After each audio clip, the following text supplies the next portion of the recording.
Olha, a população idosa soma hoje 21 milhões no Brasil, segundo dados do IBGE.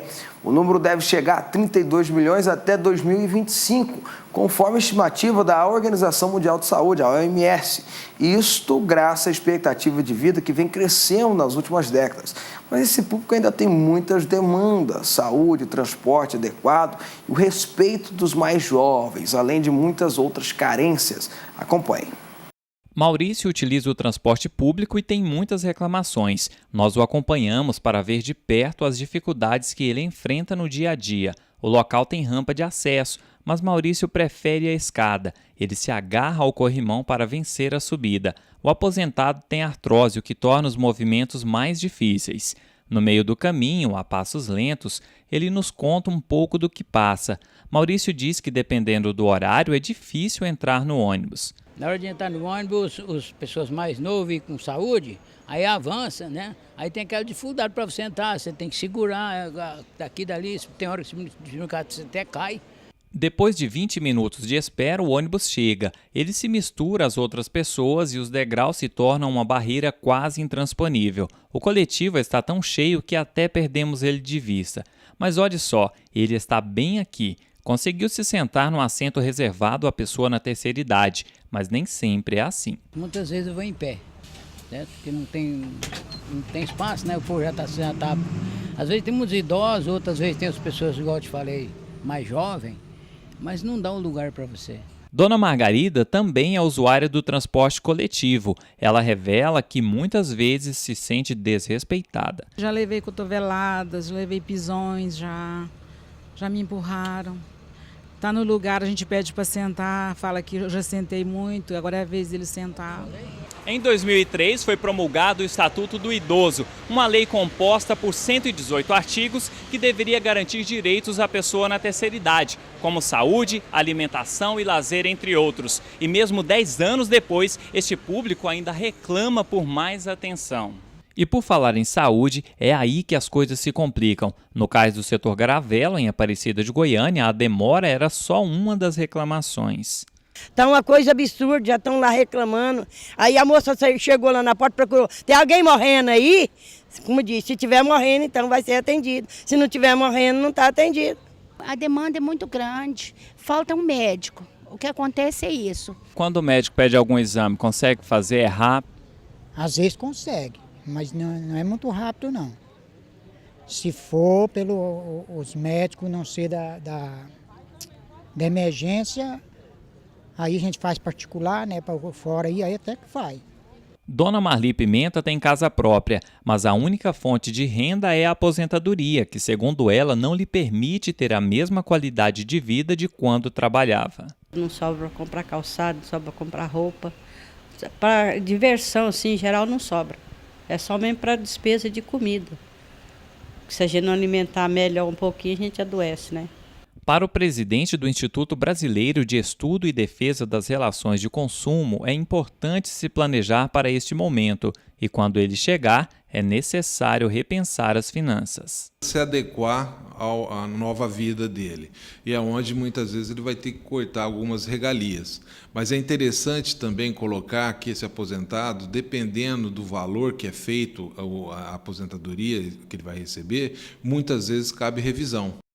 Bom, para tratar desse assunto tão importante, porque para lá todo mundo vai, não tem jeito, estou recebendo aqui a Carmencinta Balestra, coordenadora de saúde da Secretaria Estadual de Saúde, a Ana Carolina Moura, psicóloga e especialista em idosos, e a Maria Aparecida Araújo, gerontóloga e professora de gerontologia e saúde do idoso.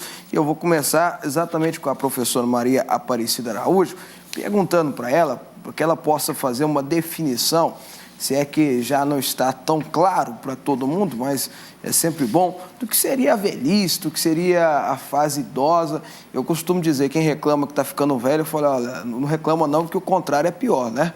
Porque quem não fica velho vai morrer, então é melhor ficar velho. Bom, o que seria a definição ideal para isso? Boa noite. Ser idoso no Brasil é considerado a partir de 60 anos, né? Nós estamos num país de desenvolvimento e nos países desenvolvidos acima de 65. E ser idoso esse envelhecimento é uma vitória para a sociedade, é um alcance, é um ganho muito grande para a sociedade. Por quê? Porque isso mostra que houve destaque na saúde, na educação, e houve ganhos, né, para nós. E ser idoso, justamente por ser esse ganho, é importante que chama atenção para a sociedade, chama atenção para nós, professores, da importância de preparar também os profissionais para esse cuidado, porque o cuidado, ele torna-se diferente.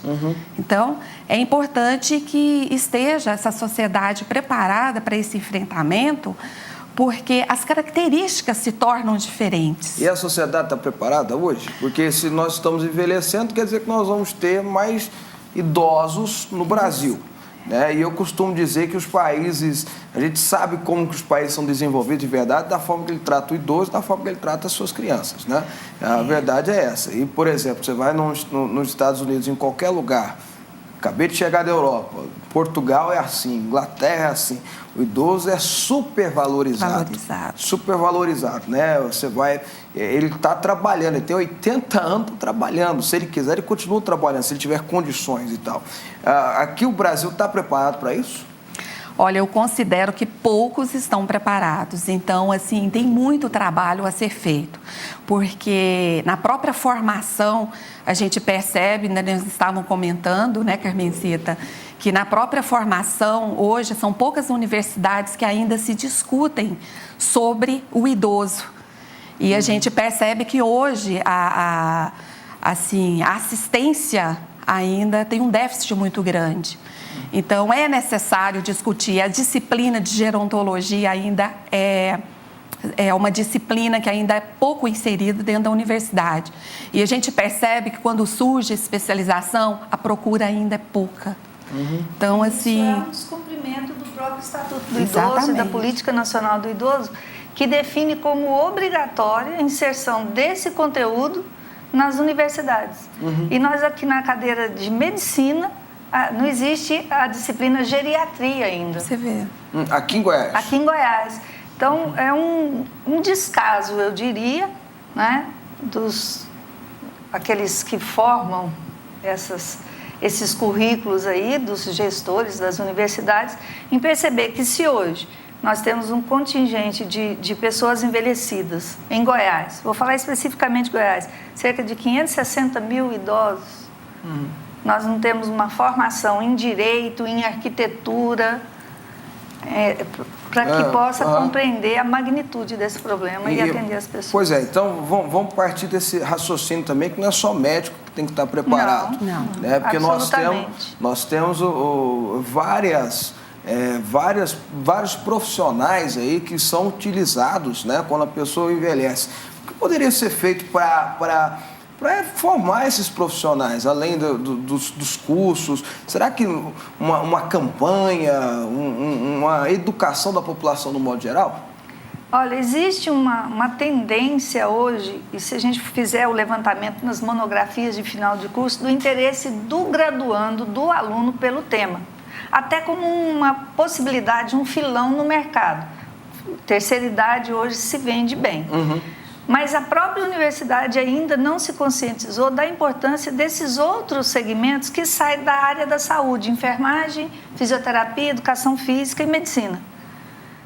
É preciso que o próprio profissional comece a trabalhar de forma mais clara, de forma mais transparente, mostrando para a sociedade que aquela profissão que ele escolheu, ele pode sim atender o público idoso, com dignidade, com respeito e com conhecimento acima de tudo. Os cuidadores estão bem formados hoje no Brasil?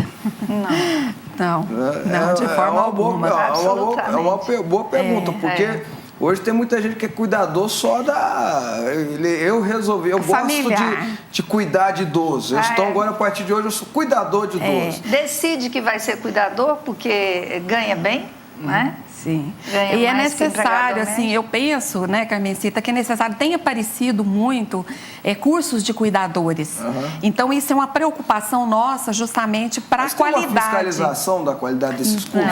Não tem. Como é que Porque não você faz precisa isso? até, porque não adianta nada.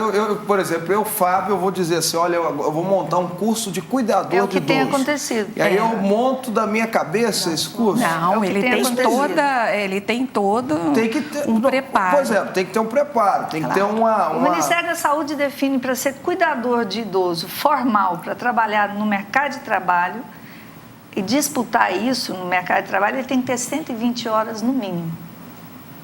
Mas 120 horas de quê? De aulas De aula, sobre curso, o processo de Sim, envelhecimento. mas é isso que eu estou saúde do idoso. perguntando para vocês. Os cursos não oferecem isso, eles fazem um curso de 20 horas e dão um certificado de cuidador. Bom, aí são coisas que nós temos que repensar. Deixa eu trazer a doutora Ana Carolina para a nossa discussão também. Doutora, o pessoal, a gente fala muito de saúde física do idoso, mas também tem que ter um preparo emocional, né? Porque são fases da vida. Vou dar um exemplo, né? A gente sempre fala, assim, a pessoa que trabalhou a vida inteira, fica velha, fica idosa, aí o vigor já não é o mesmo e tudo mais. E aí, olha, se parar de trabalhar, morre, porque trabalhou a vida inteira e tem gente que é assim mesmo. Né? Então, ou seja, não tem aquele preparo psicológico até para dizer, olha, eu não dou conta mais de fazer o que eu fazia quando tinha 40 anos, quando eu tinha 50 anos, quando eu tinha 30 anos. Como é que está o preparo psicológico dos nossos idosos? Então, isso é uma coisa problemática. E até, só complementando o que elas falaram, acho que antes da formação profissional, existe a formação como indivíduo. Eu acho que a grande questão é essa.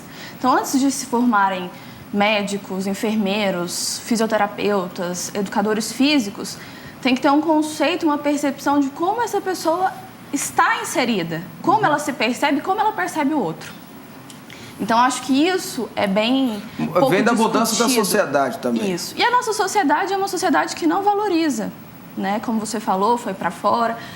Aqui a gente não tem, a gente tem um culto ao que é jovem, ao que é belo. Então, tudo isso, todas essas mudanças que vão acontecendo ao envelhecermos, isso não é valorizado. E aí existe a limitação.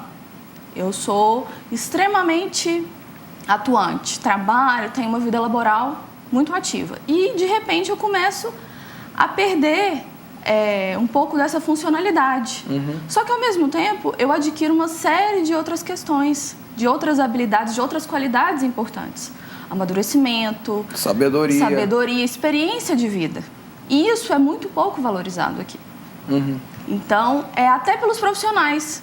Hoje existe uma gama, terceira idade, melhor idade, isso é muito comprado visualmente. Doutora, Fantasioso. Tem uma expressão que o pessoal fala que a terceira idade é a segunda infância. Será que isso exatamente, será que isso é positivo? Porque meu vigor físico não tá do mesmo jeito, mas a minha cabeça tá boa, aí chega alguém e fala, você quer chocolate? Você está precisando disso? Eu vou olhar e falar, poxa vida, me respeita, não é não? Exatamente. E até infantiliza, né? Infantiliza o idoso. Fala até, do jeito que fala com uma criança de 5 anos, vai falar com uma pessoa de 75 anos. Isso é um absurdo, né? Absurdo. Porque tem-se a ideia que é o seguinte, a gente vai desenvolvendo, vai envelhecendo. E o que é envelhecer? São mudanças. Mudanças psicológicas, mudanças sociais, mudanças físicas. E, de fato, acontecem. O idoso, ele está mais suscetível, ele está mais frágil. Mas isso não quer dizer que ele esteja fragmentado, perdido. A gente não pode comparar. E aí essa questão da infantilização. Eu não posso compará-lo a uma criança. Ele tem algumas limitações físicas, ele vai ter uma maior lentidão, sim. Mas o que mais que ele tem? É importante a gente observar que é isso que ela falou, da questão das limitações físicas, às vezes as cognitivas estão preservadas. Exatamente. Eu vou fazer 60 anos mês que vem, estava comentando com as meninas. Eu já vou passar para o outro lado, vou fazer parte de um contingente de idoso com voz. Eu acho que o grande problema, deputado, é que a maioria dos idosos que nós assistimos hoje no Estado são analfabetos. Não conhecem os seus direitos, não receberam uma formação acadêmica mínima, né? Não tiveram isso, portanto, eles não falam, eles não participam ativamente da sociedade, reivindicando aquilo que é direito deles. Então, está surgindo aí um grupo novo. Nós temos 30 anos de trabalho com terceira idade e agora eu estou passando para esse lado. Eu acho que a possibilidade nos próximos 15, 20 anos de uma grande mudança no perfil desse idoso, no perfil psicológico. Enfim. Eu faço essa pergunta. 60 anos para ser considerado idoso não é muito novo, não?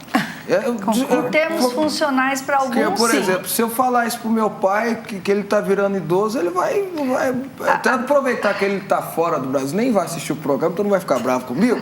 Se falar que ele é idoso, ele vai ficar muito bravo. A minha mãe tinha uma frase que ela faz a abertura da minha dissertação de mestrado: não me impute uma velhice que eu não sinto. Porque eu falava, mãe, vamos, mãe, não sou como os velhos que você cuida. Eu tenho outra visão da velhice, ativa, dinâmica, artista plástica, enfim. São construções, como ela falou, como eu era quando jovem. É um reflexo muito claro de como eu vou ser na velhice. A pessoa com 60 anos não é nova demais. Muito nova. Quer ver? Eu vou dar um outro exemplo. O ministro do STJ, do STF, o desembargador, ser obrigado a aposentar com 70 anos. Que eu considero isso um absurdo, até numa questão até de lógica, porque se a pessoa chegou com 70 anos como juiz, já deve ter uma experiência aí de uns 20 anos, no mínimo, que ele trabalha com isso. Ele chega lá, ele vai ter muito mais experiência de vida, muito mais conhecimento teórico, muito mais conhecimento, no modo geral, para ser juiz. Verdade. Lá nos Estados Unidos, dando exemplo dos Estados Unidos, porque realmente eu acho que aquela nação em muita coisa é exemplo. Lá ministro da Corte Superior vai até ele achar que ele não pode mais trabalhar. Se tiver 90 anos achando, e já teve casos lá de pessoas passou dos 90 anos trabalhando. Mas vai chegar um momento, deputado, por exemplo, em 2050 nós teremos um contingente muito grande de pessoas idosas. Quando nós começamos a trabalhar era 2025, o grande marco, agora já é 2050.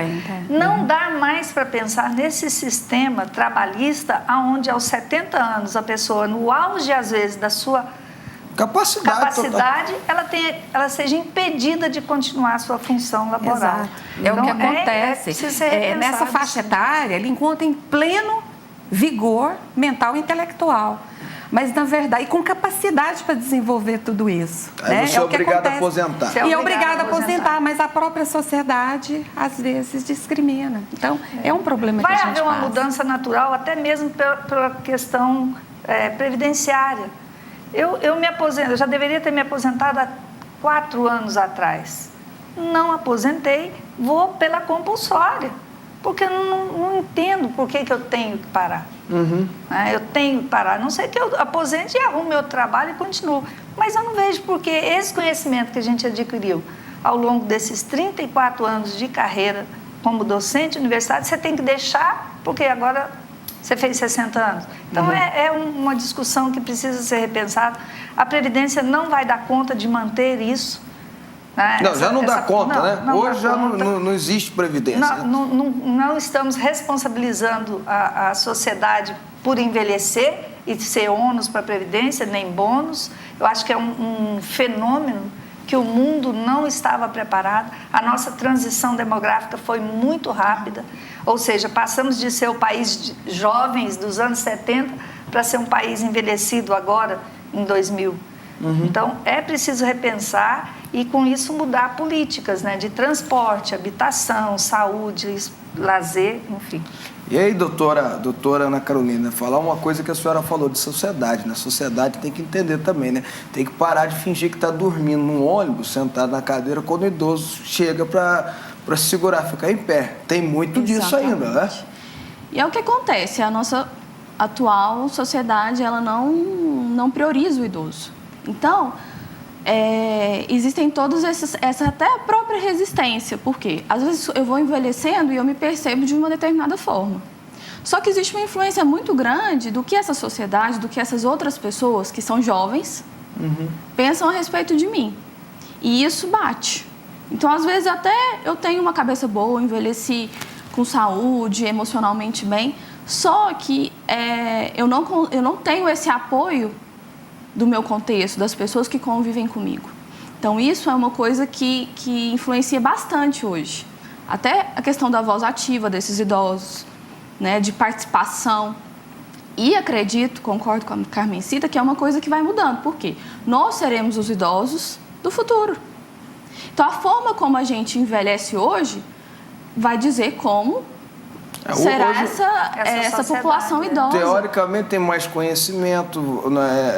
A própria saúde está melhorando, né? Os tratamentos, os remédios, enfim, isso aí tudo é mudança. Hábitos mais saudáveis. Hábitos mais saudáveis. E também, que a doutora Carmencita falou aqui, a professora Carmencita falou, é que os idosos hoje não tiveram o estudo, né? Não tiveram, naquela época, em especial as mulheres, não tiveram estudo mesmo, não tiveram faculdade, tinham que cuidar de casa. Hoje não. Hoje, em 2050, 2040, esses idosos serão gente com estudo, serão gente com a cabeça diferente, né? E o Brasil tem que estar preparado para isso. Informadas dos direitos, não serão lesadas em bancos quando forem assinar os contratos de empréstimo para descontar na aposentadoria. Vão saber falar, esse juro é abusivo, é extorsivo. Hoje eles sequer conseguem fazer o desenho do nome para assinar o contrato e pegar esse empréstimo que vai endividá-lo aí por uma questão...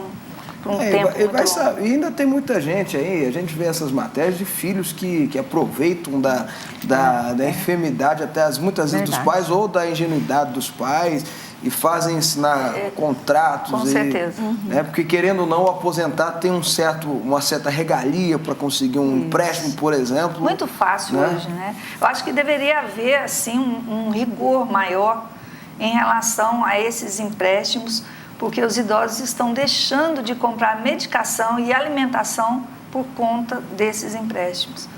É uma questão preocupante. Bom, deixa eu fazer uma outra pergunta aqui, até porque a gente começa a ir para uma linha aqui que é totalmente favorável, interessante, mas tem que tratar de outro assunto. A gente está falando aqui, Maria Aparecida, sobre idoso que chega bem na fase... chegou bem, né? Cabeça boa e tudo mais. Mas tem também aqueles que chegam debilitados. Eu sempre uso o exemplo, quando eu trato aqui no meu programa sobre idosos, eu tenho uma bisavó, que já é tataravó, dos meus filhos, né? Uma bênção de Deus, mas também porque começou muito cedo, casou com 14 anos de idade, e naquela época era normal isso, hoje acho que até crime, né? Um negócio desse. Mas ela hoje tem 96 anos, para 97 anos, fisicamente está bem, sim, fisicamente que eu digo assim, a gente brinca que é um coquinho, né? O corpo está bem, mas tem mal de Alzheimer que faz ela lembrar de tudo que aconteceu em 1940, 1950, mas não lembra o que ela almoçou. Às vezes você tem que lembrar ela, vovó, eu sou o filho da sua neta, e por aí vai. Enfim, a família tem que estar preparada também para isso, não tem? Nossa, e como? E a gente sabe que dentro das políticas públicas, em primeiro lugar, é a família, que é a cuidadora. Ela é responsável por tudo. E que muitas vezes ela não tem esse apoio, né? Então, é o que ocorre. E o grande problema, porque nós temos aquele idoso com a condição social melhor e aquele com menos condições, que precisa buscar os serviços públicos. Essa é a grande dificuldade, né? De ter que buscar esses serviços públicos e, na verdade, a gente sabe do grande problema do serviço público que vem acontecendo aqui no Brasil. Essas limitações. Aí ocorrem essas limitações do serviço público, que, na verdade, seria o quê? Grande uso de medicamentos, a mudança da família mudou porque houve transformações pelo fato de que hoje são poucas pessoas que necessitam do cuidador. Seria importante, as pessoas hoje, as mulheres saem para trabalhar, houve essa transformação, e quem que vai ficar cuidando do idoso? Aí é necessário o cuidador. E a sobrecarga da família em relação ao cuidado com o idoso, ela é imensa. E existem essas dificuldades que a família enfrenta relacionadas à saúde, à educação. E tudo isso ocorre o quê? afastamento da sociedade. Ocorre esse afastamento pelo fato das condições de saúde, a condição econômica, e isso é muito pesado para a família hoje. Esse é um grande problema que nós enfrentamos. Talvez se fosse o momento de que políticas fossem começar a modificar a questão desse atendimento a esse idoso, onde houvesse aí a oferta de serviços que sobrecarregasse um pouco a família, como, por exemplo, o centro-dia. O idoso passaria o dia, no final da noite ele retorna para o contexto familiar, sem romper com esse vínculo. Poderia ali ter a sua assistência médica, de fisioterapeuta, enfim, odontológica. E ocupação também, e uma ocupação do tempo livre, retornando à família com outro estado de espírito, e isso não causa o estresse na família, porque o cuidador adoece tanto quanto, às vezes, a pessoa idosa. As políticas públicas para isso, você deu uma ideia interessantíssima para todas as prefeituras, para o governo federal investir recurso, para o governo estadual, enfim, que é montar o centro-dia. Eu falo governo federal porque tem que pegar no pé deles mesmo, porque fica com 70% da arrecadação, 73% da arrecadação, devia estar investindo mais esse dinheiro, mais do que a obrigação deles. Bom, por que nós não estamos tendo tanto isso no Brasil? Porque não tem. Hoje tem muita teoria, tem o Estatuto Idoso. Aliás, no Brasil o papel é muito bom. O sistema de saúde é maravilhoso. O do mundo é o do Brasil. O papel no Brasil é muito bom. Deputado, eu acho que falta, não só na área do envelhecimento, o que está faltando no Brasil inteiro, investimento. Nós estamos sofrendo no Brasil uma série de situações de derrocada, porque não houve investimento em tempos atrás. Investimento em saneamento, em transporte, nós estamos vendo aí... Infraestrutura mínima. Hospitais, não vou nem falar em aeroportos, porque cada Copa agora está um assunto em evidência. Mas é preciso observar que a falta de investimento, que não aconteceu anos atrás, reflete agora. Então, se houver necessidade de se discutir, ou como há necessidade de se discutir, a implementação dessa atenção através da criação de centros-dias, de hospital do idoso, agora é a hora, porque 2050 está aí, para cada 5 pessoas no mundo, em 2050, uma será idosa. Hoje nós somos 9 adultos para 1 idoso. Então, é preciso pensar a médio e longo prazo, não é uma coisa imediatista. Vou fazer e atender 20. Não, tem que atender no Brasil inteiro cerca de 23 milhões de idosos. É uma coisa maior. Não, mas assim, eu estou entendendo o que a senhora está falando. A gente tem que pensar no futuro, tem que pensar a longo prazo, a médio prazo, mas tem o curto prazo também. Não, o curto prazo é imediato, as unidades de saúde têm que estar preparadas. Se nós temos 23 milhões de idosos, aí eu vou, sem medo de errar, dizer que 20 milhões precisam de ajuda do governo. Com certeza. Né? Sem medo de errar, um chute aqui, 20 milhões 76% desses 23 milhões recebe algum tipo de benefício do governo.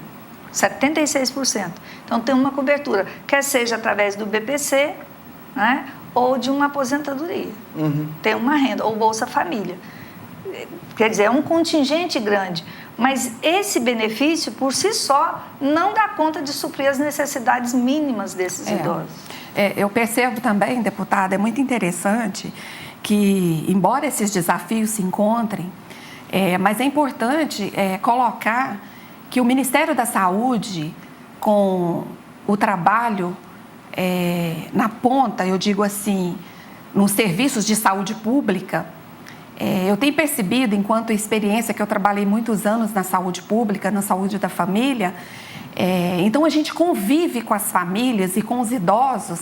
Então, assim, a possibilidade, a gente vê também, mas é a minoria, a gente percebe também que é uma força muito grande das instituições religiosas, das ONGs, nessa participação, nesse trabalho com o idoso. Então, assim, favorece. A saúde está perto, próximo à casa dele. As igrejas, as instituições desenvolvem muitos projetos. Então, tem muitos projetos que vêm ajudando. Mas, infelizmente, elas estão um pouco longe das políticas públicas. do dever do Estado, do município, a gente percebe isso. Mas o trabalho está sendo realizado em vários locais, mas são a minoria. Então, eu acho assim, uma saída é isso, é o Estado, o município, as ONGs, as instituições religiosas trabalhar em conjunto para resolver essa atualidade que precisa ser trabalhado isso. Essa sensibilização para que todos trabalhem juntos. Eu bato numa tecla muito, por exemplo, vou dar um exemplo aqui que vocês vão entender, sobre o combate às drogas, por exemplo. Que você tem hoje instituições religiosas, de ONGs, que fazem um trabalho bom, que se houvesse um recurso do governo, um investimento do governo, poderia ampliar esse trabalho. É lógico que não pode ser de qualquer jeito, tem que ter critérios. Claro, eu sempre falo, o governo vem cá e estabelece quais são os critérios. Tem que ter um acompanhamento psicológico, tem que ter um acompanhamento médico, tem que ter isso, tem que ter aquilo. Põe um profissional que entenda a área, porque político também tem que entender que não entende tudo, não. Tem que pegar a gente que entende cada área e botar ele para fazer a lista. Fez a lista, a instituição obedece esses critérios, está aqui, 100%. Libera o recurso. Tem que ter a fiscalização, né? Tem que ter a fiscalização, o recurso está sendo aplicado, está vendo?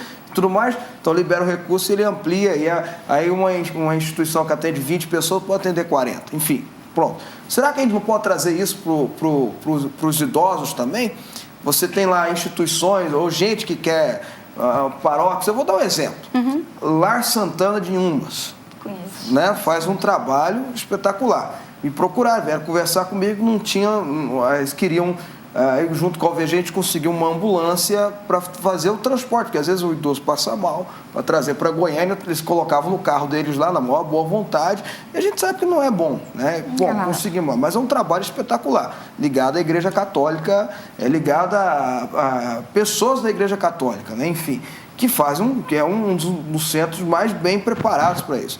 Não seria melhor, pergunta às três, não seria melhor o governo, então, identificar quais são essas instituições ou pessoas que querem trabalhar nesse sentido e dizer para ela, esses são os critérios, isso aqui é o que você tem que obedecer, que você tem que fazer certinho, para lá. Obedeceu isso aí, encaixou nisso aí, está aqui o recurso, manda ver, vai vir alguém fiscalizar, o recurso está sendo aplicado. Eu acho que o grande problema é o não cumprimento do que, às vezes, as próprias secretarias colocam no seu PPA. Se for verificar na assistência social, tem lá solicitação de recurso para que possa dar amparo a essas instituições. E tem sim os critérios já estabelecidos. E na área da saúde, por exemplo, existe uma resolução colegiada da Anvisa que define quais são os padrões mínimos de funcionamento de uma instituição de longa permanência, que são os abrigos, no caso, o Lar de Santana. O que a gente observa é um descumprimento nesse repasse que foi posto lá atrás no plano. E outra coisa que nós, do Conselho Estadual do Idoso... Mas o governo e os municípios, o governo estadual, os governos estaduais, no caso Goiás e os municípios, têm recurso para isso? E é que a gente tem que saber aonde que está esse recurso e distribuir de forma mais harmônica, né? Para que todos compreendam que existe a necessidade de atender a população idosa. A criança e o adolescente hoje não está tão na mídia gritando por esse recurso porque tem um fundo da criança.